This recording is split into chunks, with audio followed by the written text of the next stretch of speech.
Okay, my fellow crypto friends, this one's for you.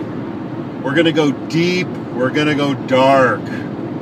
This is not for beginners, but if you're into the deep, dark stuff, I thought on this beautiful sunset with the full moon rising here, I'd let you in on what I think is really happening. Okay, first I'm going to ask if you know of a guy named Edward Bernays. Edward Bernays is beloved of the elite. He's actually the nephew of Sigmund Freud, and he wrote a book called Propaganda back in the late 1920s, I think 1928. And a guy named Joseph Goebbels, the propaganda minister of Germany, thought it was the greatest thing. It's all about how to propagandize people and brainwash them and trick them into doing things that aren't really in their best interest. So anyway, I just ask, if you don't know about that, check out Bernays. There's all kinds of good stuff about him on the internet. But Bernays comes into play because he came up in my mind when I read this tweet. I'm going to read it to you. The real question: why are so many supposed supporters of Bitcoin so strongly and victrolically opposed to Bitcoin being used as a P2P, that's peer-to-peer cash system? You know, the thing that was stated in the white paper title. Why are they so emotional about making certain this does not occur? So, the guy asked that in a tweet, and it leads, I'm going to link that tweet in the description of this video so you can follow that thread unless Twitter deletes the whole thing. Anyway, a lot of fascinating conversation springs up from that. Maybe there's, I don't know, 100 replies or so. Quite a few. It took me like half an hour to read through that thread. But it's fascinating. So that is the question. Why? And then it led to questions like, why are there things, why is there code added to the Bitcoin Core implementation to make it not work for peer-to-peer cash? Why is there code to make it slow and to make it expensive? I know the real believers, the true believers of Core, don't want to admit that the Core has made it slow and expensive. So I know I'm stretching it, but let's just say since the blocks have filled up, the prices have skyrocketed for transactions, and that's due to choices that Core made. So, but why did they make that? And especially interesting to me is, why are people so opposed and demonizing the people who say, let's make it like the original white paper, let's scale it, let's make it fast and cheap so merchants will adopt it and we can just switch away from this bankers' money, bankers' funny money that's been robbing us for generations. You can switch away from that and switch to our peer-to-peer cryptocurrency, like the white paper said. Well, I think the reason I mentioned Bernays is I think what's happened here is, first of all, the forces that want to keep Bitcoin from being used even more radically to replace our money. Instead of just be digital gold, they want it to be digital, free, distributed, not controlled replacement of the money system, truly a radical thing. Those people, anyway, the people who want that to happen, I've been intrigued by their arguments. Their arguments, to me, hold water. First of all, the people who do that, they're now, but meanwhile, those people are now demonized. They're bad actors, and they're bad guys, and yeah, some of them are, not the nicest personalities.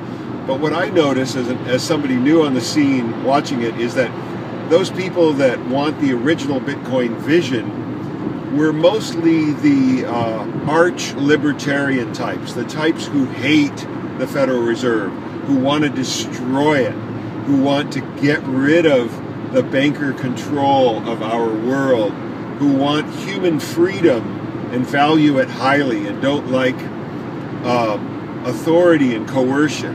So that's one thing. The arch libertarians were over on that side, and they were promoting Bitcoin until this schism that came to a head, I think, around in March. And it's interesting, all kinds of things are interesting about that. But back to the PR side, why are people against that vision? Why do they want this other thing that keeps being pushed out in the future, that in the meantime no one can really spend Bitcoin. It's too expensive to spend to take the place of our other money.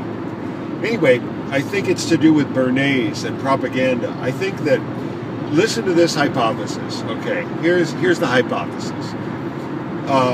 Satoshi Nakamoto, if he was real or whoever wrote that paper, using the name Satoshi Nakamoto, the Bitcoin white paper of 2008, they wanted this peer-to-peer cash system. And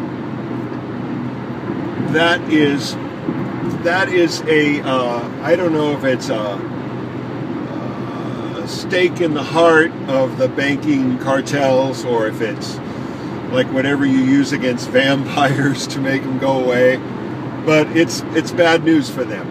So they wanted to destroy it or make it not work, but it was so brilliantly designed that being decentralized and being cryptographically secure, they couldn't break it. They couldn't hack the computer software, and they couldn't outlaw it because it doesn't live in any place, and you can't put it in jail, and people just run the program all over the world. So anyway, it was very hard for them to stop it with their normal command and control methods. So really the only attack they had left was some kind of social attack. And I would say that the fact that, I'd say 95% of the crypto fans that I've met since getting into this, like right now, it's around December 2017. I'd say 95% of those people think that Bitcoin Core represents the people's solution, and Bitcoin Cash represents the evil robber baron, Jihan Wu, horrible people who are, like the devil incarnate. And anyway, it looks like a successful propaganda campaign is supporting this idea, and maybe these guys are villains. Okay, so that's the other thing, is they're not attractive players. They definitely have their unattractive side, but I'm an ideas guy more than a people guy, so I try and judge ideas on their merits. Anyway,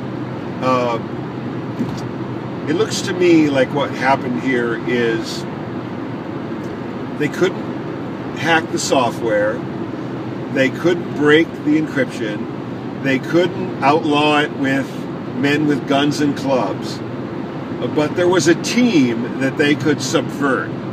So they managed to infiltrate and subvert that team, somehow get people who were what you might call fellow travelers with their ideas, that hold ideas that just happen to help the banks and help the central people.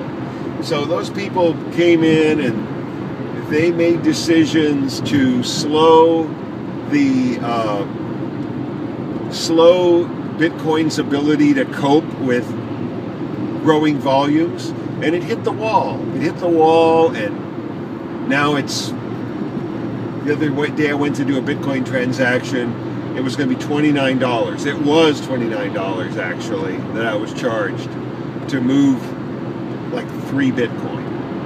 So seems like a lot of money when it used to be free or fractions of a penny. Anyway, so what's the point here? Okay, the point is that these folks have, it looks to me like they are, like we have been, that we're dealing with some master. You see, the powers that be couldn't break it with their normal methods, but meanwhile, since Bernays, since propaganda, they've learned to manipulate public opinion.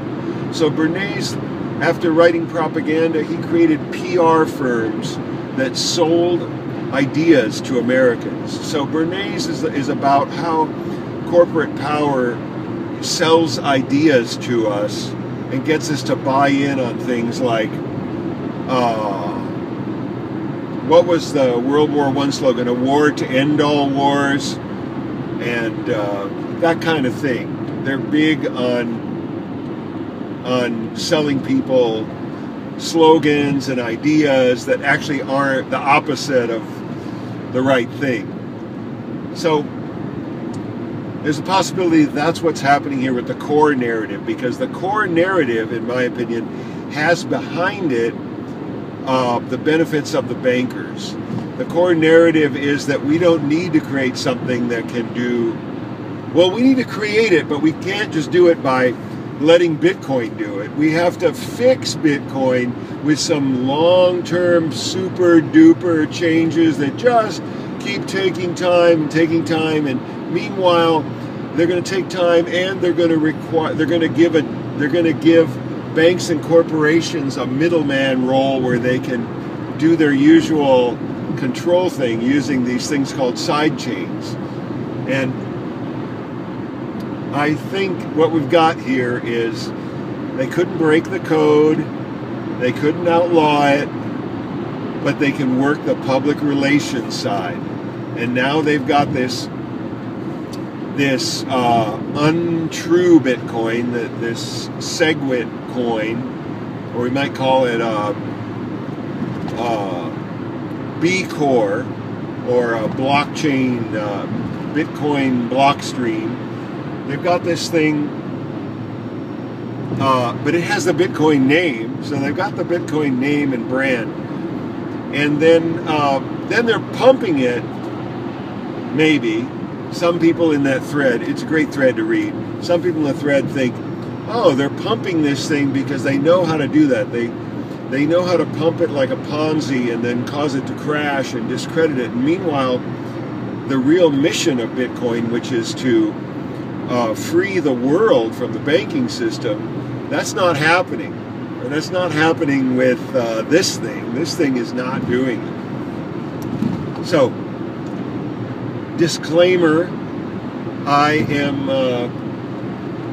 I'm pretty confident that this is happening, and I'm hedging my bets and not keeping all my assets in Bitcoin Core. I think Bitcoin Core is